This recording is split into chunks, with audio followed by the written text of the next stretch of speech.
All right, welcome to another episode of the Reload podcast. My name is Pepe from Reload, and today we are joined by Dan from PRS. Hey, Dan. Hello. Thank you very much for coming down. I know you've literally just got in the building, and we've not really had a chat because we want to save everything for the podcast. But I just wanted to kind of tell you about what we do at Reload and the kind of artists we work with, as well as find out more about PRS and why it's a really important organization for the artists that we work with, or new artists or developing artists, to kind of engage with you guys. I know that PRS can often be one of those things or one of those words that artists hear, and it can be quite daunting. I remember the first time that I heard, PRS. It sounds very official, very big, very, almost scary. But it's far from that. Since then, I have tried, for numerous projects over the years, tried to find more about PRS, and I must admit, I've called you guys up on the phone quite a bit, and I always get really nice people on the other end who explain what you do. So I have, I've tried to sum it up by going through your website, and that is PRS claim that we promote and protect the value of copyright. Now, I'm sure, or I hope that's correct, but how would you kind of describe what PRS is, what PRS does in a really simple way so that, lay people can kind of get it? So PRS Music is a royalty collection and distribution society. Our members are songwriters, composers and music publishers. Our customers are pretty much any business that uses music, and through our license activities we license those customers to allow them to use our members' music, and then we pass on that money to all our members.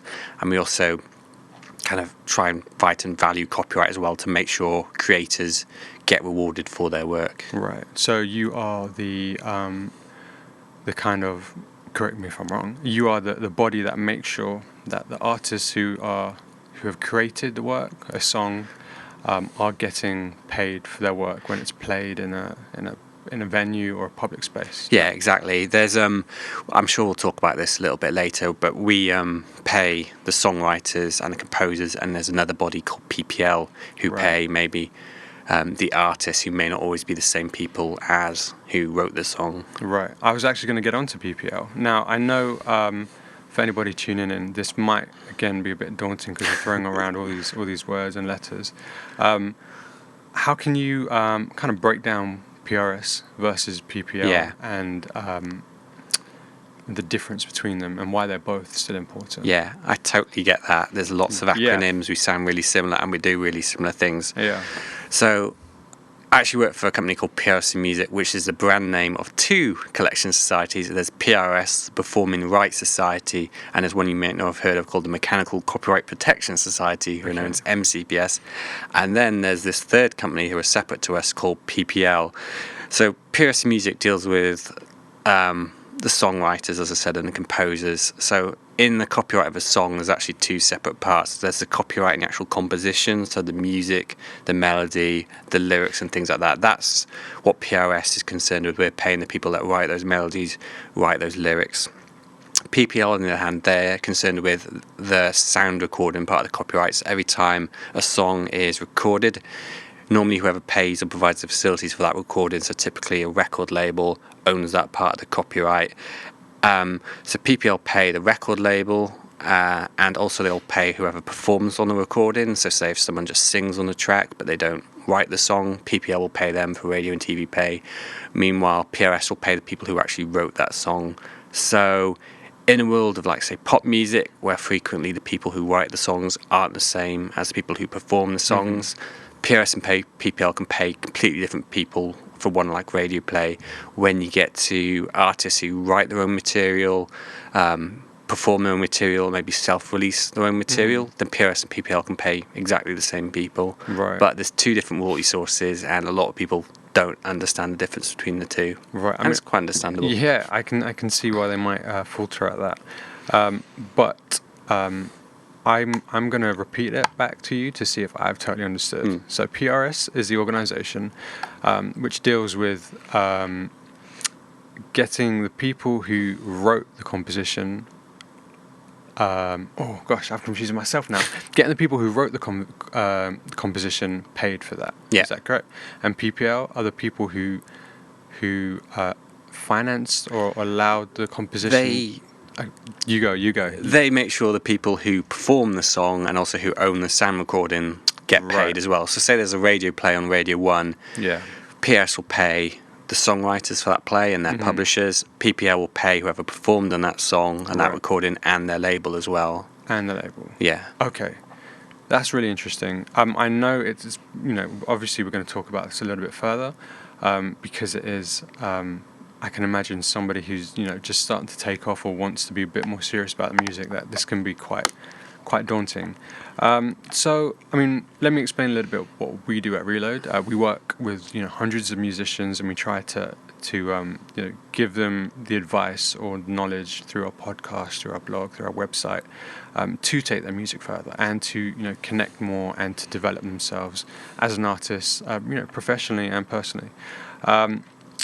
And we have been talking, as part of that, we've been talking to different people for our blogs, and we had a really great conversation with a group of lawyers, and they said that PRS is super helpful and super important for a number of reasons, and one of those reasons is that once you register with them as a creator, is that the term? We don't need to say songwriter. As a songwriter, it goes down that composition was recorded by so-and-so. So from a legal standpoint, there's a lot of weight there that you can refer back to that.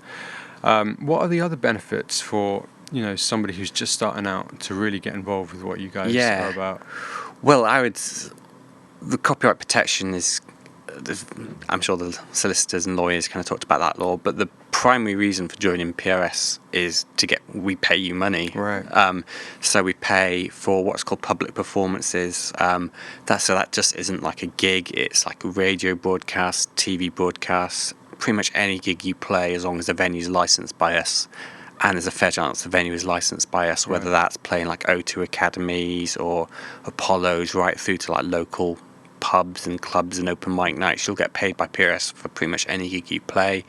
You also get paid for like downloads and streams. That's only if you register your music. That's only if you join us. So, you need to join us to get paid. And then once you join us, all you need to do is basically register your songs, which again can sound really daunting, but we don't need you to send us. A lot of people send us vinyl, CDs. You don't need to do anything like that. You don't even need to send us MP3s. It's literally a case of telling us the song titles, who wrote that song, and that's it. And then we do the kind of logistical side of making sure the right people get paid for performances. Right. So it really is a case that you guys are not, you're not one of those kind of organizations who are there to, be really difficult and work against people. You're there, by the sounds of it, to really help people who want to put their music out there and want to make sure that the radio play or live play is getting charted and that they get paid from that. Yes, totally. So the PRS side of the business is actually owned by its members, and we have around 100,000 PRS members who are all songwriters and publishers, and they're elected on our board, and they basically say how we're run and how we distribute money. So we're basically for the writers completely, and our whole ethos is making sure kind of creators and songwriters can make a career out of making music. Awesome. I'd never, obviously I know this, but when I first started hearing the words, PRS being thrown around, it was always something scary. Something that, you got to make sure that everything's in line with PRS. Obviously you do, but it's really refreshing to hear that you guys are actually there to help these artists and not kind of work against them. So we're talking about why it's important for the copyright side, but also purely because you get paid. Could you talk a little bit more about, and I imagine it might be tricky with each circumstance, but how much, let's get straight to it. How much can an artist expect to have, their song played on a radio in a pub, or what are those figures like? As I said, there's so many different royalty sources, but primary ones like radio play. So this changes throughout the year depending on listenership and things like that. But the bigger the station, the higher royalty rate you'll get. So if you're played on, say, Radio 1, you should get about £15 per minute from PRS. Wow. So, and then I think BBC Radio 2 is probably the highest paid station because it's the most listened to station. Wow. When you get to smaller, like local stations, obviously the rate isn't quite that high because that isn't the same audience size, a potential audience size. We also pay for when you're on TV as well. So if you get on like BBC One in prime time, you can get around £100 per minute for music. And that's being on. if your song is being used in the background? Yeah, any type of usage. So theme usage or played in the background of EastEnders and the jukebox there or something like that. Right. When you play gigs, if it's a large concert venue, PRS takes about 3% of the box office every show. So that can certainly add up if you see how much concert tickets are these days. And you get places like O2 Arena, you've got like 10,000-15,000 people there paying £100 a ticket. Right. So it can really, if you just get a support slot there, you can earn lots of money. Right down to small local pubs and clubs where we pay around £7 or £8 per show, spread across the bill. And then we also pay for like streaming and things like that. So if your music's used on, say, YouTube or streamed on Spotify, you can also get paid for that as well. I really want to come back to the kind of social side of YouTube and Spotify, etc. But I just want to talk about real quick what we were saying about TV and live shows, because that's really interesting. I had no idea that the rates were that high, if I'm totally honest. But as an artist, if you're playing a live show in, let's say, your local pub, which is registered with PRS, as you said before, most of them are, how would you make sure that you go by getting paid for that tiny gig that you did in your local pub? Yeah, so when you get to the large places, they basically, part of their agreement with us is that they're required to send us the set list and things like that. But when you're playing like your local pub, obviously a pub isn't going to do that. So we actually just launched an improved tool last month where it's a really good system where you can basically just log in into our website, tell us your artist name, the date you played, the venue you played, and then just give us the song titles that you played, and then we'll pay you in the next distribution. So that's amazing. It's probably about a 2-minute process of just telling us your name, the date, the venue, what your set list was, and you can save that set list for future gigs. So you don't have to enter it each time. I can imagine that there are a lot of people that we've worked with on Reload and Reload sessions, and a lot of people who visit the website who this is total news to them. Like, they have no idea about this. Has it always been this way? Yes. Wow. And that's kind of part of my role. My role is an education and outreach manager, so my job is going out there telling people about PRS so they know who we are, what we do and how we do it. And to my internal shame, I was in bands for years before I started working PRS, and I didn't know who PRS was. And then as soon as I joined them, I was like, I missed out on hundreds of pounds here. So here's another question, which picks up on that point. How is there a timeline that you can claim for the gigs? Yeah, because when you join, you basically assign certain rights to us, and if you weren't a member, we didn't have those rights, so we couldn't collect the money. So you can't go back indefinitely and get royalties. I speak to a lot of people who they've had like really big hits. They've had tracks used on TV shows, and they say, "Oh, I've never joined. Can I join now and get this music? Get paid for this play like 10 years ago?" And unfortunately, I have to say, no, we didn't have the rights to collect that money, so we don't have it. So Dan, let's say I sign up with PRS today, and is it an automatic approval process, or how does that work? Yeah, it's pretty much automatic. Someone will manually review like the paperwork to make sure you are who you say you are, so you're not saying you're Ed Sheeran and things like that.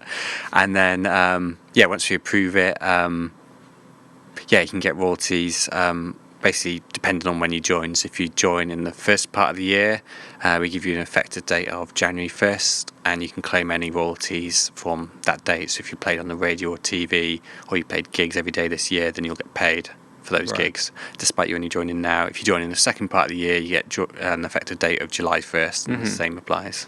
And how would it work? So let's say, again, I join tomorrow, and I play a gig in 6 months' time. Yeah. Can I still claim back for that gig for royalties from the songs I performed of my own composition?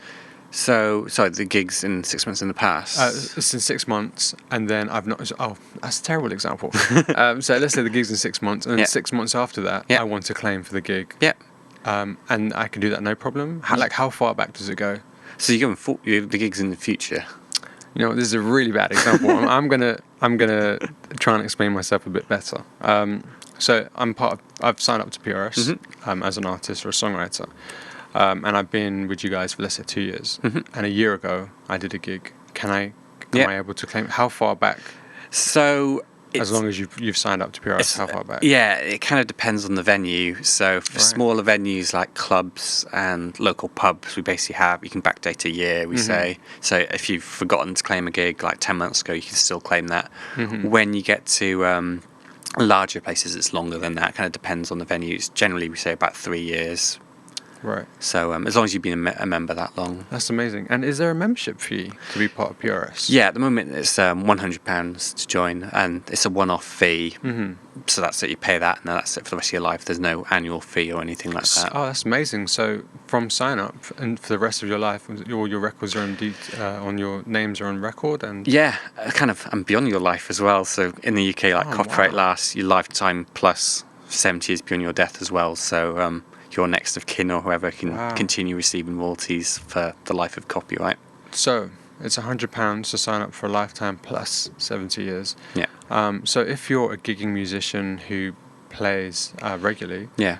It seems like it's a no-brainer, especially if you're getting some of the fees. You know, even if it's smaller gigs for a lifetime, it's going to make itself back. Is that what you generally definitely. So I always say £100. It's a significant amount of money, but a lot of people just don't have that just to throw away. Sure. But I always tell people to kind of think of it of an investment. If you're serious about doing this, £100, and then if you're playing, say, 15 gigs a year in local pubs, you'll pay that off, and then anything else you earn is going to be profit for the rest of your life. I have a question for you. Jam nights and open mics, how does that work? Can someone claim off that? As long as the venue's licensed by us as well. Blimey. Yeah. This is amazing. I knew what PRS did and what it was about, but I didn't realise to this extent. I want to ask, so we've spoken about live. Let's talk about YouTube and Facebook and how that works with PRS. Yeah. So if you're an artist, let's say you featured on the sessions that we do at Reload Sessions, are they able to claim off that? Yeah, so YouTube's licensed by us, and we pay you royalties for your music being used on YouTube. Really, it all kind of depends. There's lots of factors. It's really difficult to actually give an exact figure for like YouTube, but essentially, the more plays you have, the more you'll get paid by us. Amazing. For an original composition. Yeah. If you're playing other people's covers, then we'll pay the people who wrote those compositions. Of course. So how would... oh man, I have so many questions that I want to ask you. And Facebook, does it work in a similar way? Not quite yet. Facebook, we're in kind of negotiations with it as well, because, at the moment. So. Right. Okay, that's really interesting to know. I had no idea.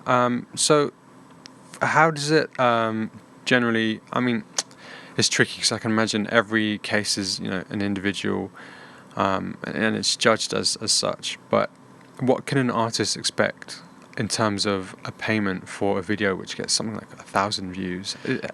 How's that calculated? Is there something you could tell me today that we could tell our listeners to kind of help them get a better understanding? Yeah, it's really difficult to give because it all depends on kind of advertising and where it was streamed and things like that. Would it just be a figure? Would they log on to their account? I mean, I'm not registered with PRS as I'm not a musician. Oh, so essentially, we distribute money 4 times a year, every April, July, October, December, and when you've got paid, we'll send you a statement, we'll send you a PDF, an Excel file, which will tell you these amount of streams you've had, this is how much money you've got. So another question, as an artist, is it your responsibility to say, hey PRS, my song has been streamed on YouTube 50,000 times? No. So we get, I think it's 4.5 trillion lines of data sent to us from all our different licensees every year, and our systems automatically match most of them. And if you're a high value YouTube video, then you should get matched. If our systems can't automatically match it, and it's over £5 in value, a person will physically look at it and try and match it against the work on our database. Right. We also have a YouTube matching tool on our website for our members can log Amazing. in, and they can basically just cut and paste the URL in, tell us which song of theirs was used, and then it'll automatically get matched and I'll get paid for it for future usages. That's amazing. Honestly, really genuinely, I'm really amazed at the things you've told me today, because I really didn't understand the extent of what PRS does and how it can work with artists. I really feel like it's something that the artists we work with, or artists listening to this conversation now, should really strongly consider. Like you said, about an investment to join PRS and sign up as an artist. I wanted to talk to you about two more things. Firstly, the event that PRS holds on a regular basis, PRS for Music. Is it PRS for Music or Presents, or PRS for Music? I think it's PRS Presents. How did those go around getting organised? Is it something that's held in London, and how can you get involved with that? So they're normally held in our offices, either our office just across the road in King's Cross or in Streatham, and they're kind of artists who we've kind of worked with through different ways over the years, and they get invited to play shows. Most of them are London based. We're actually doing one. I'm running an event in May in Liverpool, and we're going to hold one there as well, our first one outside of London. Amazing. Yeah. That's really cool. I was on the website, and you have all these really nicely designed posters featuring previous shows. Yeah. And are those shows open for the public, or is it mostly for people, friends of PRS? It's kind of invite only, really. Okay. So, cool. yeah. But I mean, they still look like really fantastic shows. And finally, I wanted to kind of, as our main talking point, was the PRS fund, and then the funding that PRS provides, because again, this is something that I only found out about recently, that PRS doesn't only kind of help artists get paid for like any appearance, any performance, but there's also certain funds that are available. Yeah. So I know that some artists that we work with have looked at the Arts Council, and there is really, quite a bunch of different type of funding going around. But would you be able to tell us a little bit about the PRS fund and kind of how that works and what it does? Definitely. So we set up the PRS Foundation in 2000, and it's an independent charity, Right. and we give about £2 million a year to this charity. Wow. And there's about 16 or 17, I think, different grant schemes, artists and songwriters, and you don't even have to, you can be like a promoter, you can be a festival, and you can apply for funding. So there's open funding, which is pretty much anything. So if you want to do put on a local festival for budding songwriters in your local area, you can apply for funding, or funding for like recording or touring costs. Right. There's Momentum Fund, which is probably the fund that gets the most kind of press attention. It's kind of helps a lot of artists on the cusp of breaking through, but they need a bit of financial help with touring costs or getting a producer for the second album, and it really helps them make the breakthrough to the mainstream. Yeah. There's the International Showcase Fund, where if you're offered the opportunity to go to like South by Southwest was just recently, and we've paid for lots of artists to go there, because it's really great being offered opportunities to go play at these showcases abroad. But then you realise it's going to cost you $15,000 to fly over there in hotels, and we can basically help. So is that something that the artist would apply for the show, and then come to you? You aren't going to put them forward for the show. No, they get the slot, and then we can help them get across there. Amazing. There's Women Make Music for women who make music. There's really lots of really great schemes people can apply for, and again, it's something a lot of artists don't know about. Yeah, I was on the website earlier this week, and you said there's lots of different schemes going on, and I could totally see that. And there's really detailed ones, so quite niche. Each of them are quite niche, except for the open one, I think. Yeah. So again, people listening to this, artists that we've worked with, I really encourage you to go check it out, just because it seems like there's a lot of content on there that could work for them. Cool. So Dan, I think we've got really great information from you today, but we always end our podcast with one question, and that is, in your opinion, what makes a successful artist? I know that's not really related to what we've been talking about, but everybody we bring down, some people like to talk about well, some people think that it's to do with money. Some people think it's to do with the amount of shows. Some people think it's to do with, you know, the approach. You know, what are your personal thoughts as working with PRS and seeing the hustle of different musicians? What do you think makes a successful artist? That's a really difficult question. So Yeah.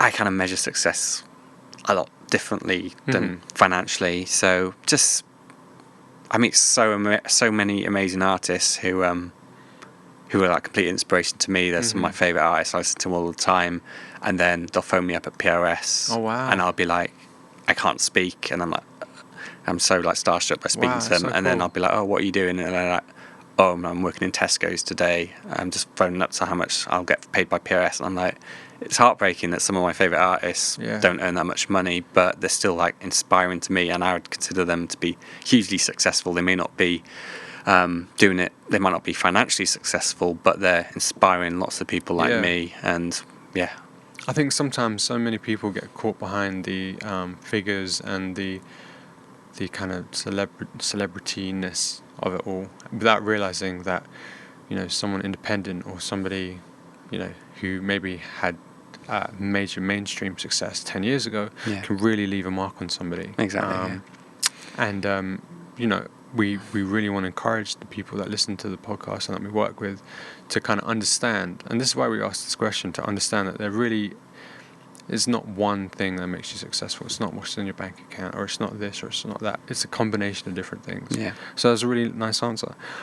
So Dan, we're closing this up now, but I wanted to ask you, what is the best way for artists to get in touch with PRS and to kind of sign up with you guys? Yes, it's all done on our website, prsmusic.com. There's just basically click through a few pages and just fill in the application And you form. said the sign up process is pretty quick.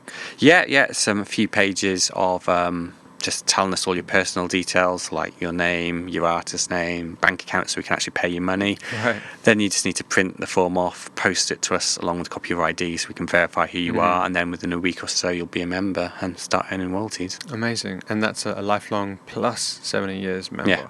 It's amazing. Dan, thank you so much for coming down. I've learned so much about PRS today, and it was really great talking to you. Yeah, likewise. Brilliant. Thanks, Dan. Bye.